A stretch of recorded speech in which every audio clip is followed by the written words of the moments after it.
Hello tears, it's Monday மார்னிங்கே வந்துட்டு இன்றைக்கி லீவ் அப்படின்றனால கொஞ்சம் லேட்டாக தான் எழுந்திரிச்சோம். 8:30 போல் தான் எழுந்திரிச்சோம்.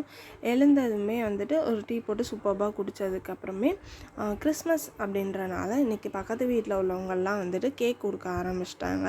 தீபாவளிக்கு வந்து நம்ம அவ்வளோ பலகாரம் வந்து செஞ்சு கொடுத்தோம்.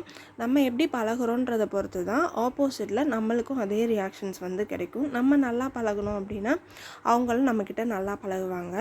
அந்த அச்சு முறுக்கு எல்லாமே செஞ்சு ஒரு ஆன்ட்டி கொண்டு வந்து கொடுத்தாங்க. இன்றைக்கி வந்து ஆர்ஓலாம் க்ளீன் பண்ணிடலான்னு அதான் ப்ரிப்பேர் பண்ணிகிட்ருக்கோம்.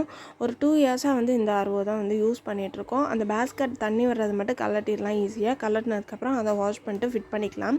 மற்ற இடம் எல்லாமே நம்ம சமைக்கிறனால கொஞ்சம் எண்ணெய் பிசுக்காக வந்து இருக்குது. என்ன தான் நான் ஃபுல்லாக மூடி இருந்தாலுமே அப்படி இருக்கும். கொஞ்சமாக க்ளீனிங் லிக்விட் வச்சு தொடச்சாலே அது எல்லாமே வந்து போயிடும். இதெல்லாம் கம்பெனிலேருந்து ஆள் கூப்பிடாமல் நம்மளே வீட்டில் பார்த்துக்கிறதுனால நல்லாவே மணி வந்து சேவ் பண்ணலாம். நெக்ஸ்ட் வீடியோவில் மீட் பண்ணலாம். பை.